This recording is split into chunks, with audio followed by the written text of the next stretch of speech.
Thank you very much. It was absolutely interesting, and you see that you have lots that you're planning and doing, and you also have put targets on when to do this and that. And I think that's extremely important. If you have put your priorities, you put your target, and you have a plan and the milestones, you will be successful. And I think this is showing good advancements here in Brazil. Thank you very much.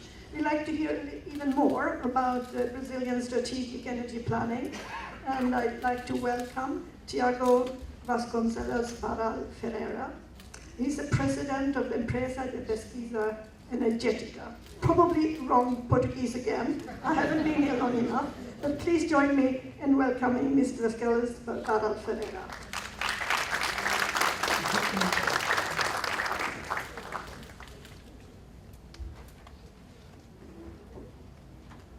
Bom dia a todos, senhoras e senhores.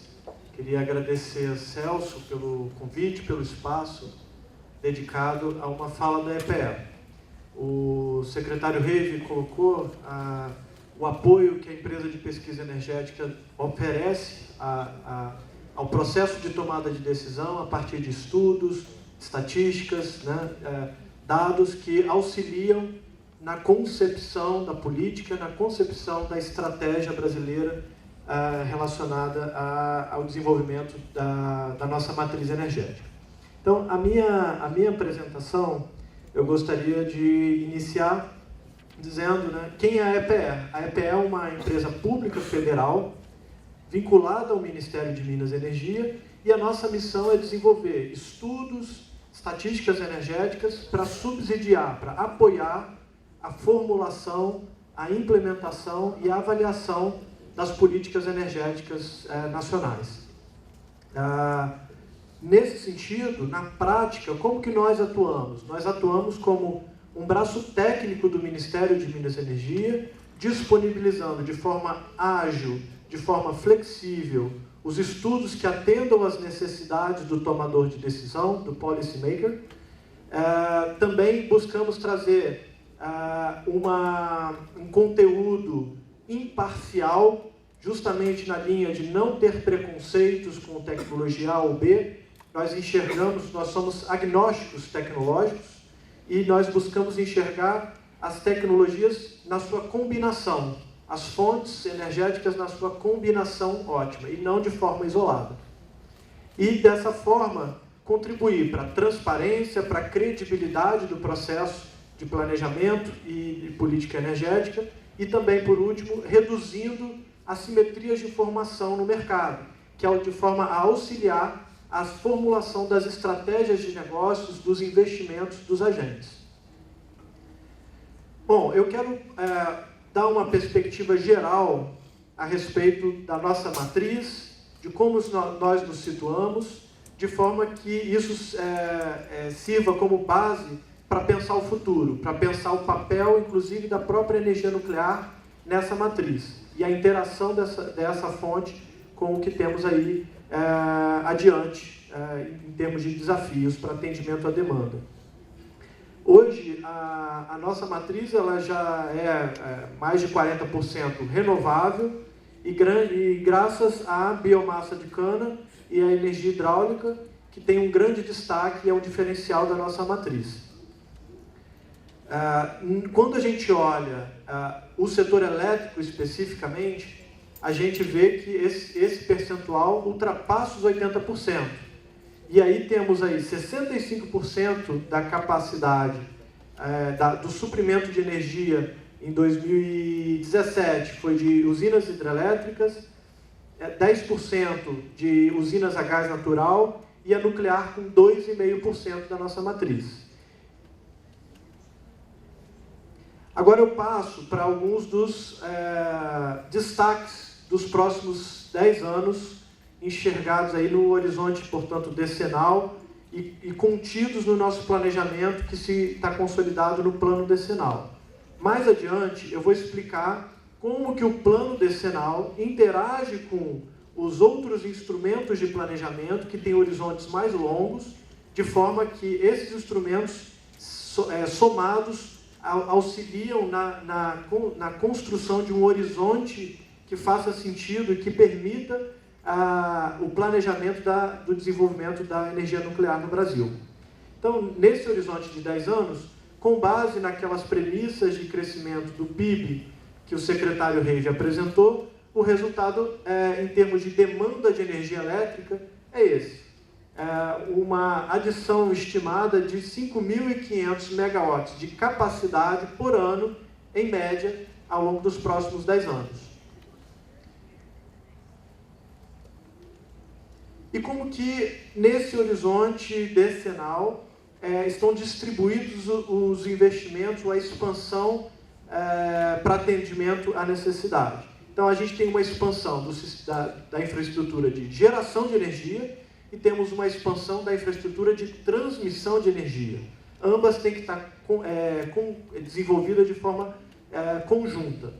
E a gente vê que as usinas hidrelétricas têm, apesar do seu papel importante, têm uma expansão reduzida frente às demais fontes.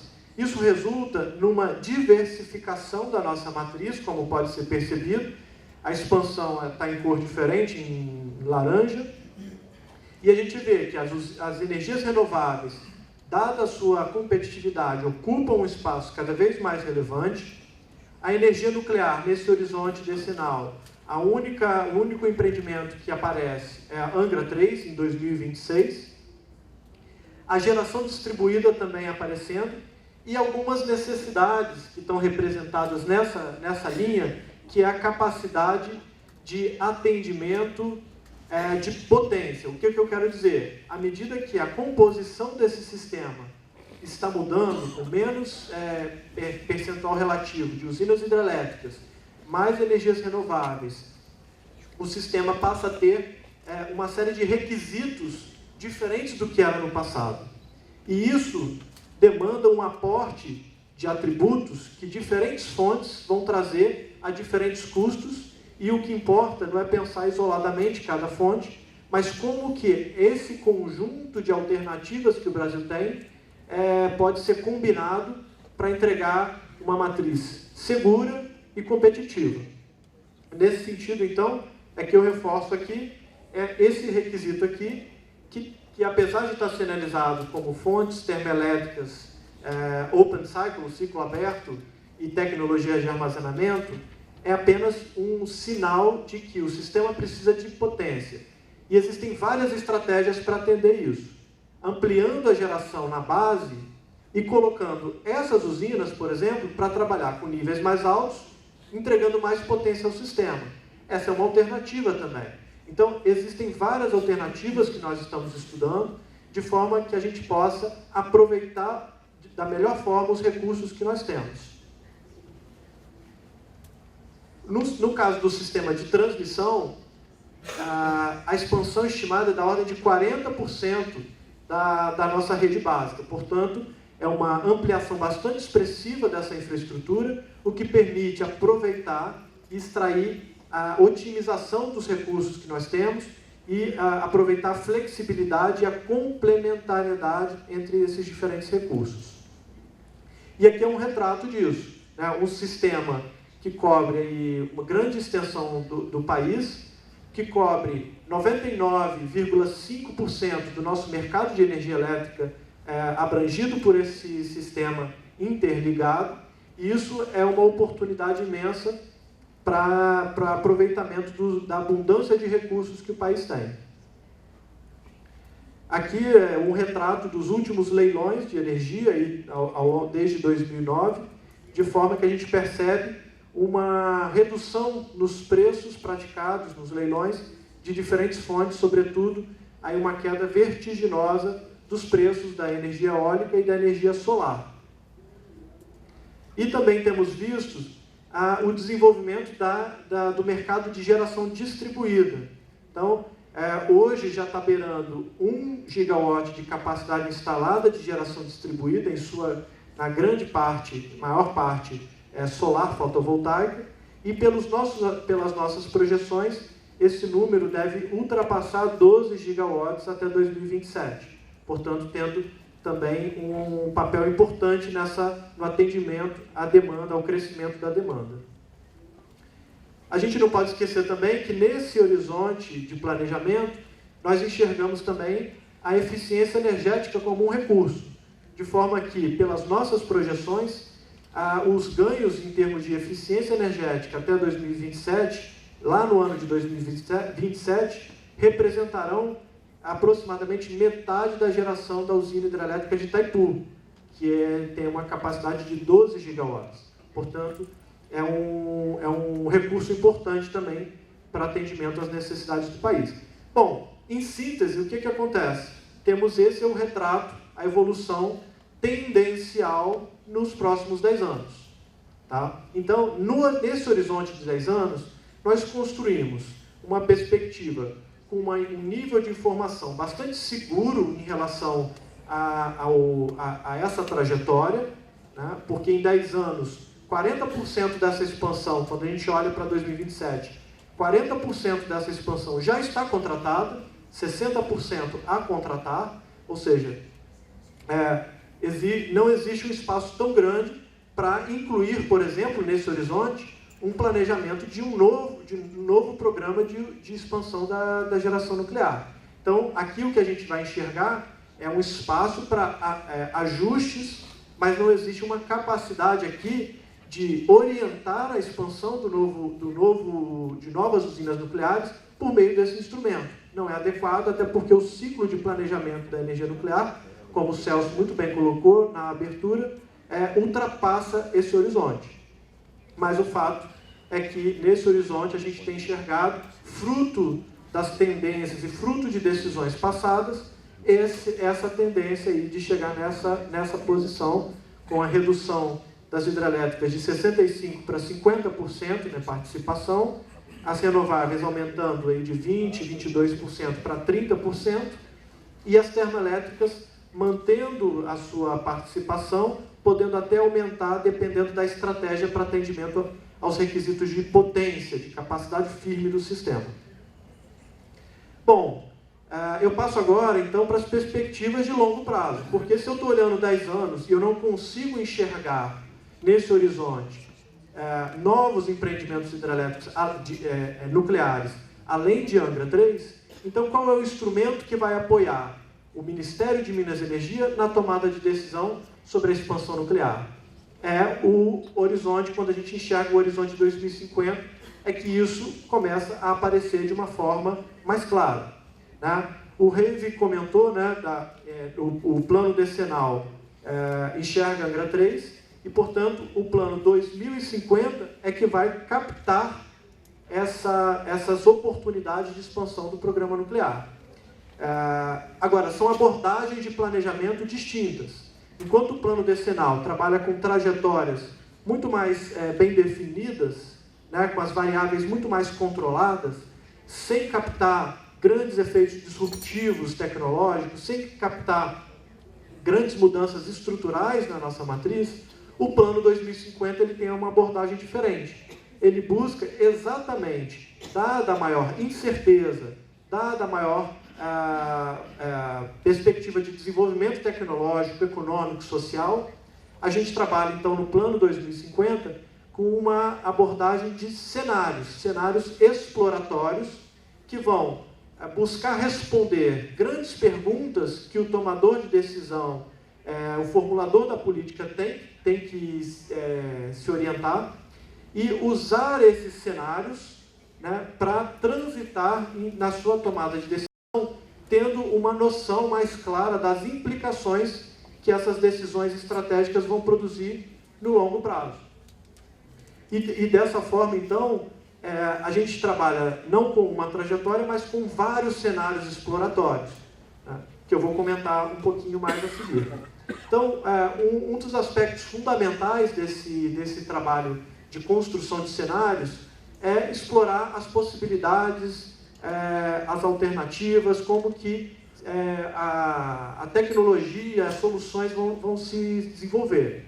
E no caso da energia nuclear, o que nós identificamos é que até 2030, a tecnologia disponível e que se coloca como alternativa para a expansão é basicamente os reatores de geração 3 e 3+, né? Ou seja, não tem nenhuma grande novidade e em razão de vários benefícios ou várias características, que é do conhecimento certamente de todos, das características de segurança, também da padronização desse tipo de solução nos diversos mercados internacionais e a modularidade e as características de desenho dessas máquinas. Agora, quando a gente olha para além de 2030, ou seja, aqui eu estou falando a tomada de decisão, eu não estou falando da entrada em operação das usinas, estou falando da tomada de decisão com as escolhas tecnológicas que estão disponíveis. Após 2030, a gente já começa a ver que existe uma perspectiva de competitividade, de maior atratividade para soluções como os Small and Medium Reactors, em razão justamente da sua menor dimensão, da sua menor complexidade e modularidade, que permite maior flexibilidade no uso dessa solução para atendimento às necessidades. Então, isso a gente identificou nos workshops e na discussão com diversos agentes e buscamos refletir isso nessa perspectiva tecnológica no horizonte 2050. E aí, fazendo um recorte orientado à discussão aqui, como que o plano 2050 trabalha? A partir de perguntas que estão na cabeça do formulador da política, né? E uma pergunta que e os cenários vão buscar trabalhar e auxiliar na resposta dessas perguntas. E uma pergunta que nós mapeamos no plano 2050 é: qual o impacto de ter um programa de expansão nuclear com diversas usinas, 6, 8, 4, enfim, um número de novas usinas nucleares até 2050. O que isso tem implicação? Em termos de recursos, né? Combustível. O Brasil vai ter que importar, o Brasil vai ter conteúdo, e nós identificamos nesse mapeamento que as reservas nacionais seriam suficientes para sustentar até 10 usinas nucleares equivalentes à Angra 3. Então, isso é uma informação que o tomador de decisão vai considerar. Reive já colocou alguns pontos a respeito disso. As tecnologias disponíveis, como que eu vou representar e como que eu vou identificar a vocação de cada tecnologia para atendimento às diferentes necessidades do sistema. Outra dimensão, custos. O que isso significa? Comparado com outros cenários sem expansão nuclear. Isso vai custar mais caro em termos de suprimento de energia? Isso vai custar mais barato? Quais são outros benefícios, externalidades que não estão capturadas ali? Então, essa é uma pergunta importante. A gente vê que, dependendo das premissas, isso altera o resultado. Né? No caso eu vou falar ali no final, a operação do sistema. A operação do sistema, como que ela reage a isso? Ele vai dar conta de lidar com a flexibilidade necessária? Vai atender potência? Vai atender a energia? Vai entregar um sistema resiliente para o operador, capaz de lidar com fenômenos climáticos, capaz de lidar com choques de suprimento de combustível, né, alta de preço do petróleo, do gás. Então, isso também é explorado. Os sistemas de transmissão seriam necessários para dar conta disso. Outros recursos, como que eles competem? O gás natural, o Brasil tem uma quantidade enorme de gás natural de produção nacional. Como que esses dois recursos, eles competem, eles são sinérgicos? As emissões de CO2, de gases de efeito estufa, como que elas são impactadas e como que elas entregam uma matriz coerente com os compromissos do Brasil. E questões também locacionais são exploradas. Então, eu finalizo essa minha apresentação dizendo que a EPE já, juntamente com o Ministério de Minas e Energia, já publicou uma série de estudos e informações que viemos trabalhando nesse plano 2050. Então, as nossas premissas de custo, vida útil, tudo isso que é parte da modelagem, o mapeamento de recursos energéticos e as premissas de demanda de energia já estão todas disponíveis no nosso site, na seção do Plano Nacional de Energia 2050, estão todas lá disponíveis publicamente para download. E a emissão final desse estudo, já passada a consulta pública, como já anunciado pelo secretário Reive, prevista para dezembro deste ano, juntamente com a nova edição do plano decenal. Com isso, eu coloco a EPE à disposição de todos e agradeço a atenção e desejo aí um bom evento, uma boa continuação. Obrigado.